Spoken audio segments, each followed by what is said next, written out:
Welcome to Destination Dive. I'm Jennifer Gray. This week, we will take a look at the incredible work being done in the Florida Keys to help restore the beautiful coral reefs. There's no doubt that unprecedented warm ocean water has put a strain on the coral reefs around the world. But what scientists in the Florida Keys have done is found a way to revive and restore them despite the record warm ocean water. The Keys are leading the charge worldwide right now in the fight to save the world's coral reefs. These pioneers in coral reef restoration are breaking barriers and blazing a trail of hope around the world. North America's only coral barrier reef lies beneath the crystal clear water of the Florida Keys. These corals not only play a vital role in the local economy, but they play a critical role in the health of our oceans. They are home to 24% of all marine species. So the reefs here are so special because we actually have the third largest living barrier reef in the world right here. Extends for a couple hundred miles all the way from north of Miami down south through Key West. And it really is a culturally significant and historical site where people for many, many years have loved to come here to fish, to go boating, to kayak, snorkel, and scuba dive, and really enjoy all the biodiversity that's here. This stunning and spectacular zone of biodiversity has faced some of the world's biggest environmental changes, but could face its biggest challenge yet, coral bleaching, due to higher than normal ocean temperatures. When corals undergo bleaching, they're actually losing a single-celled algae that they have a positive relationship with that lives in their tissue and provides corals with a lot of their food. So when bleaching occurs, that single-celled algae will leave the coral tissue, and what you're seeing left behind is the translucent coral tissue and the white skeleton. So corals are essentially left to starve if they can't recover under improved conditions, and that is exactly what we saw pretty widespread here last summer.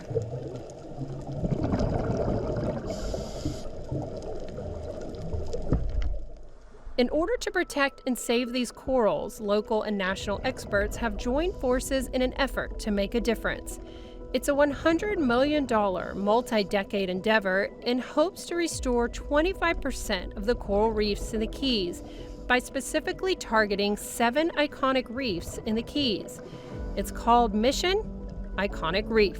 This program involves numerous partners, our restoration practitioners who grow coral and then plant it out onto the reefs. We also couple that effort with what we call site preparation and site maintenance. So much like you would start your garden, you have to prepare the soil, remove weeds, and as you're growing your fruits and vegetables in your garden, you have to continually remove predators and take care of that. So we have long-standing programs in place to conduct those sorts of activities. Together, these partners plan to restore nearly 3 million square feet of Florida's coral reefs. That's about the size of 52 football fields. It's one of the largest strategies ever proposed in the field of coral restoration. The goal is to restore diversity and ecological function to the reefs by returning coral cover at these 7 reef sites to a self-sustaining level. A Herculean task, but one that these partners are ready to take on. The communities here really depend on folks who are coming for tours and activities, from fishing to scuba diving to snorkeling. And we're talking about on the order of billions of dollars a year in generated revenue and sales and associated jobs just from activities that are associated with the reefs. We also know that reefs do a great job of protecting the shorelines that we have here during storms, as well as reducing flooding. And that, of course, in the long term saves a lot of money in terms of coastal protection. And then, of course, we have the ecological benefits. Huge strides have already been achieved through Mission Iconic Reef and other reef restoration organizations. Scientists have been able to recognize which corals are resilient to the heat and how to grow corals quicker and more efficiently, giving the world of coral restoration hope.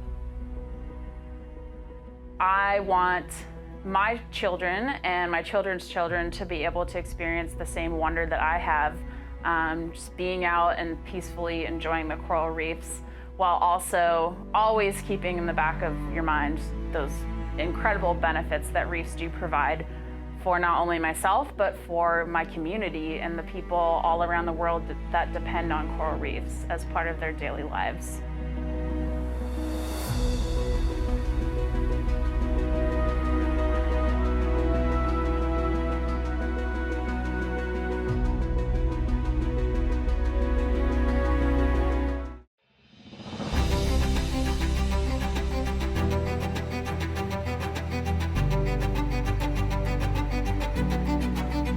When ocean temperatures hit the mid-90s in 2023, the Florida Keys reefs were hit hard. According to NOAA, less than 22% of all staghorn coral remained alive. And this event wasn't just isolated in the Keys. Corals around the world bleached due to the unprecedented ocean temperatures. Well, the event that we had last summer with these water temperatures in the mid-90s just changed everything. So even a successful restoration project ended up dying because those corals can't live in that kind of heat. Ken Niedermeyer is considered the father of coral restoration. He founded the Coral Reef Restoration Foundation in 2007 in the Florida Keys and is a pioneer in restoring corals. Ideas of growing corals in underwater nurseries was unthinkable until this Keys resident proved the world otherwise. Now, his newest organization, Reef Renewal Foundation International, is breaking even more barriers in coral restoration. There's a lot of activity right now trying to restore the coral reefs of the Florida Keys, and there's some of the best work being done anywhere in the world is being done right here. Last summer, Niedermeyer says they lost all the young staghorn and elkhorn coral they planted. It was a huge setback, but also an opportunity to learn, reevaluate, and that's exactly what happened. What we learned this summer is that we have a lot of corals that can't survive in the heat, but we also learned that there's a lot of corals, the brain corals and star corals, for the most part they did fine, and we had some that didn't bleach at all. They were totally rock stars. We learned which corals we want to work with, and that's real important. And we learned that we have some that can handle extreme temperatures I never thought they could handle. Reef restoration practitioners are making a lot of progress with brain corals and star corals now. They are able to grow them on a scale that was never thought of a few years ago. Scientists are quickly developing some of the most resilient corals, giving hope to reefs not only in the Florida Keys, but around the world. But this has been a wake-up call on which corals we really should be investing our time in. And nothing is more precious than time. The race is on to plant not only the most resilient corals, but lots of them. I think with the coral restoration community are really starting to get together. Everybody's on board. And there's a sharing that's going on, there's a collaboration. Rather than us be in our own little silos, there's a lot of collaboration starting to go on because we realize, time is running out and we need to act fast. Niedermeyer is hopeful. The science community, volunteers, and everyday people are coming together and finally starting to understand what a priority this is. It's kind of an exciting time too because there's things being found out, there's progress being made that has taken years to get to this point, but now it's exploding. So it's real exciting, the stuff that's coming down, and sometimes a bad event like this is what really prompts people to come together and work together. It is a race against time right now, and I'd said for a long time we're selling hope and we're buying time. If we can sell enough hope, then we can buy more time. But it's becoming really critical how much time we have and whether we can buy enough of it. Reef Renewal knows they are on a big stage. Being pioneers in reef restoration carries a lot of weight, but they are ready for the challenge and the trials to show the world this can be done successfully.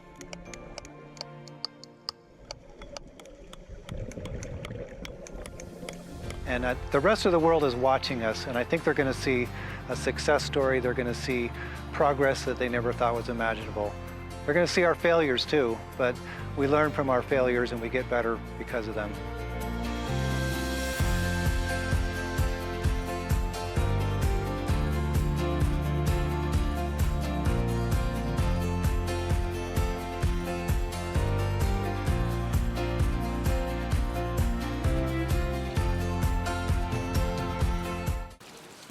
It's hard to find an organization who has done more for coral restoration and research in the Keys than Mote Marine Laboratory.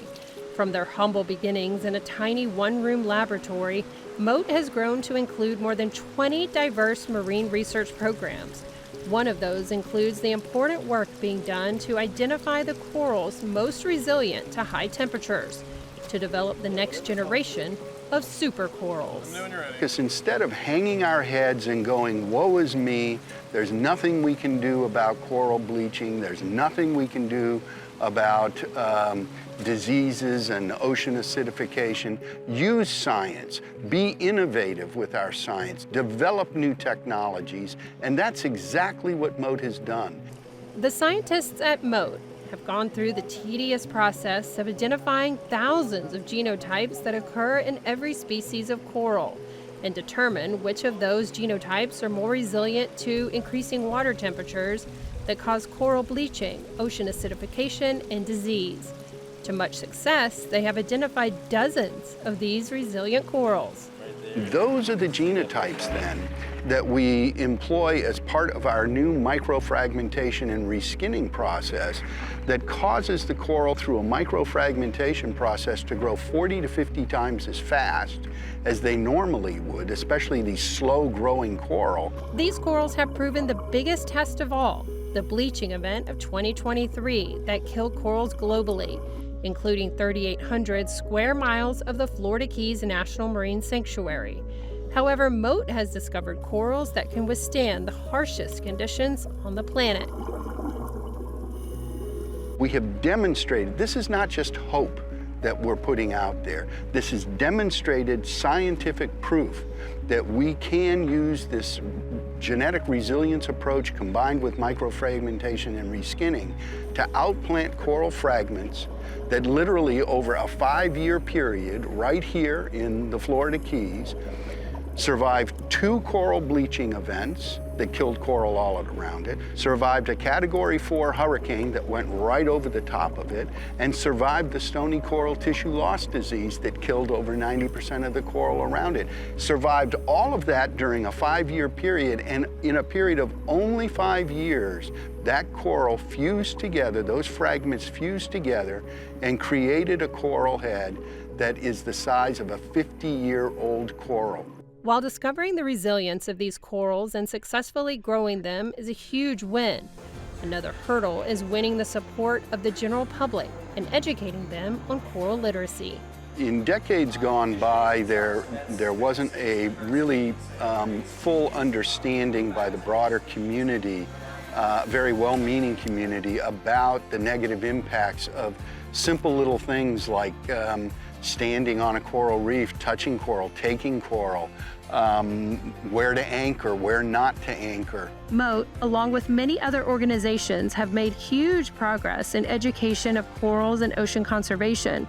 But now, understanding what a huge task lies ahead is paramount. They are hoping the public not only understands the urgency of restoring corals, but also has enough initiative to get involved. I think over the next 5 to 10 years, we can complete this project down here.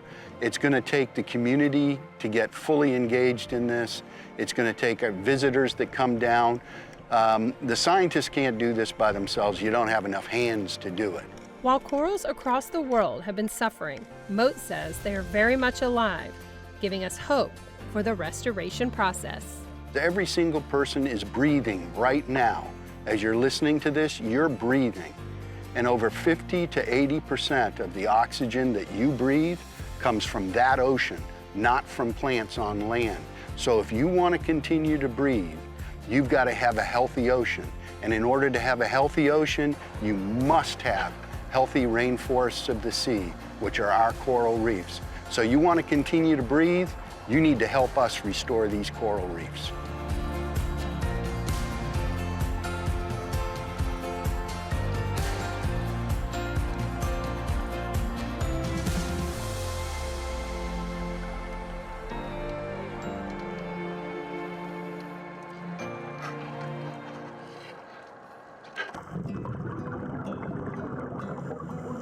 Organizations up and down the Florida Keys are fiercely dedicated to coral restoration. They lead the world in cutting-edge research and coral development, as well as planting mass quantities of coral in our oceans. 50% of the world's corals have been lost in our lifetime. That is a terrible thing to be not proud of, actually. And we don't know what the next 20 to 50 or 100 years will bring at this trajectory. And so we want to show that we can take some of the corals that have survived today's conditions over the past numbers of years and are therefore naturally resistant to today's temperatures, diseases, and water qualities, and make more, because that's what Mother Nature would do, but it would take hundreds or thousands of years to happen. This is Dr. David Vaughn, president and one of the founders of Plant a Million Corals Foundation on Summerlin Key. Their mission is to grow 1 million corals within the next year and a half, then plant those corals in the Keys. Because of doing it at 1 million quantities, it actually lowers the cost to make it affordable to be able to outplant large areas of the ocean economically.